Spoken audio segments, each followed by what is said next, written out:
Investors are buying more houses than ever before. So what's going on? Smart money knows how to make money. So let's dig into why the rich are buying real estate when everybody else is wondering, is this a bubble? So you may have seen articles like this where they're talking about how investors are buying 1 out of every 5 houses, that, hedge funds are buying whole neighborhoods. But most of the investors are actually smaller players. They're people that are like me, or people like I know that I hang out with, they're just maybe upper middle class or low class wealthy, I guess you could say, real estate investors. Well, there's a very interesting thing going on right now, and that has to do with the spread between borrowed money and the inflation rate. I'm going to do some math for you so you can see this in action. Okay, so let's say you've got $1 million to invest. Let's look at 2 alternatives: the stock market and the real estate market. So the important thing to understand with real estate is that you can buy leveraged assets. So if you got $1 million,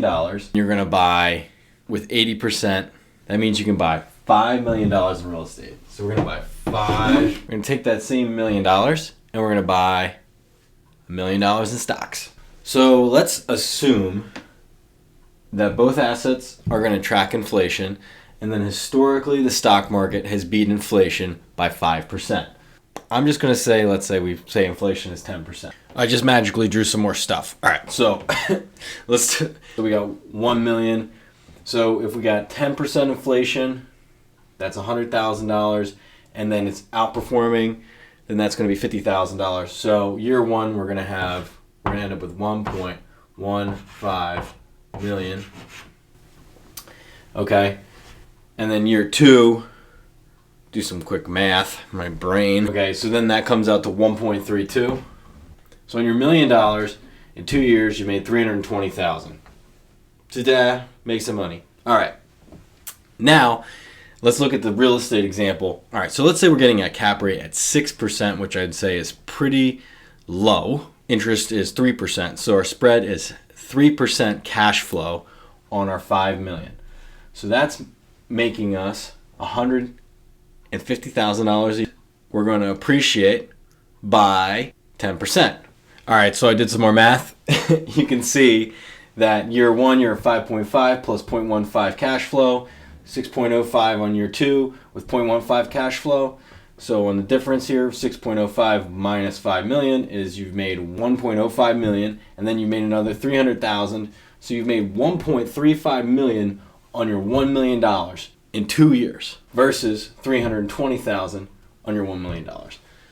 You can see that when inflation is running hard, this really makes a ton of sense relative to stock market investing. All right, so let's get into, I know you're saying, Rob, well, why is real estate going to do this and inflation going to do that? Blah, blah. Let's get into it. There's some things to consider about what would actually cause housing prices to go down and why the government is not doing that. And it has nothing to do with politics because it has everything to do with money. So as I studied economics, I understood that the difference between, let's say, Greece and America. And the difference between Greece and America is that Greece did not have control of its own currency. Greece was part of the euro. So they didn't have the ability to print their way out of all the debt that they got issued. They also were able to get a lot more debt issued than anybody would have issued them because they're part of the Eurozone and people know they couldn't print their way out. So the US also made a ton of debt. And when you look at it on a per capita basis, it's astounding. And this was a problem before COVID hit. So before COVID hit, I was saying to one of my friends, I said, the only way out right now is inflation for the government. And that has to do with money printing. Because you would say to yourself, hey, inflation's at an all-time high. We've got low unemployment. We got a shortage of labor, a shortage of materials, pushing everything up. And yet, the government just passed another stimulus package. So you have to ask yourself, why do what they say and what they do not match? And one of the really important things to understand is that the government cannot afford to increase interest rates because their debt is too big. So if they had to pay a higher interest rate on their existing debt, it would basically bankrupt the government. So what does that mean? That means they aren't going to be able to do a lot to interest rates to pull down inflation. So inflation is going to run. And if you look at what interest rates are versus inflation, so they're claiming inflation's, let's say, 6.2%, but probably it's more like 10% is what we're all feeling, yet you can still borrow money at 3%. And you ask yourself, who in their right mind would loan someone money at 3% when inflation is 10%? I'll tell you right now, I wouldn't do it. So don't come to me asking for a loan. But our government is. So what that means is we have real interest rates that are negative, probably negative 7%, which is huge. So when you look at that, you're talking about the spread between borrowed money and inflation.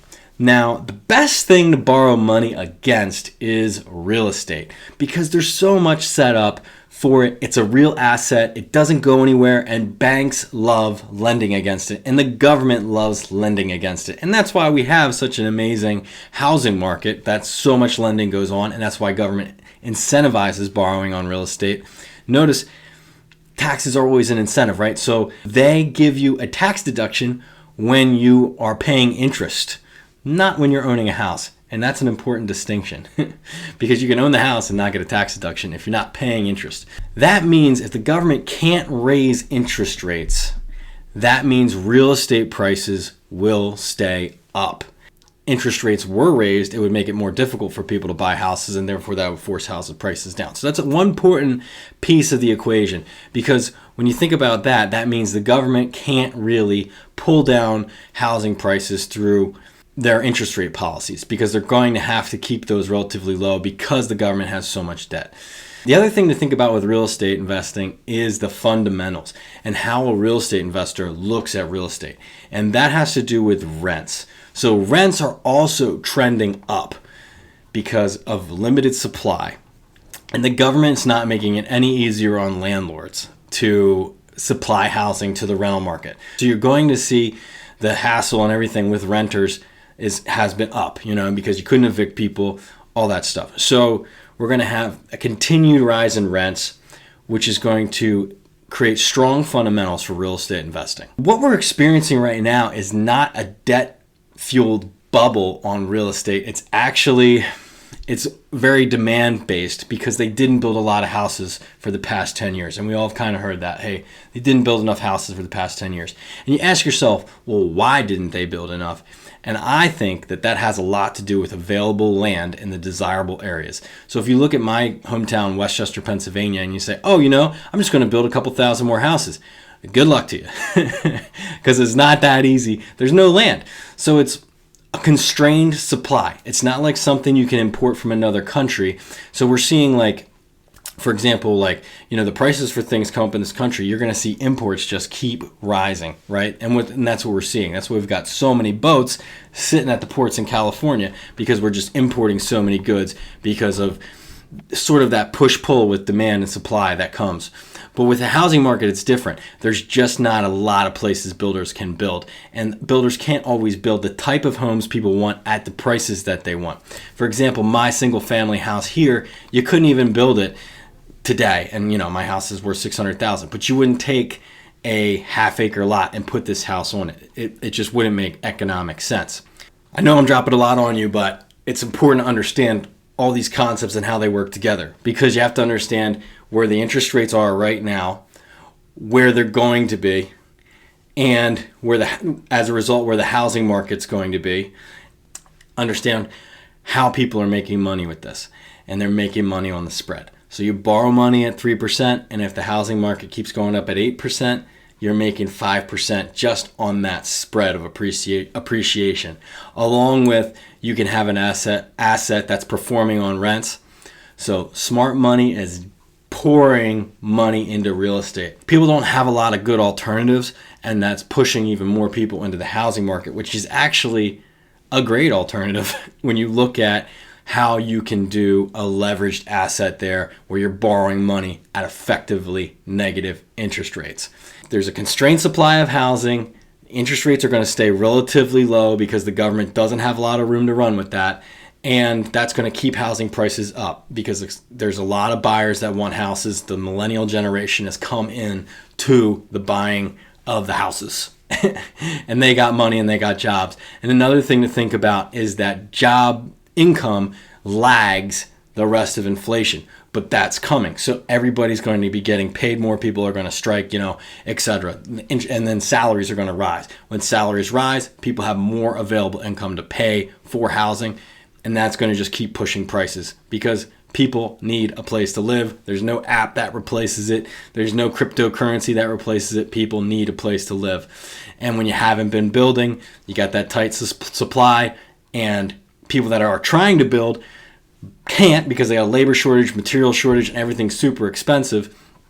It just creates that perfect storm, which is what we're experiencing right now. So as a result, investors are investing more than ever. They're not crying housing bubble. They're crying, give me that money.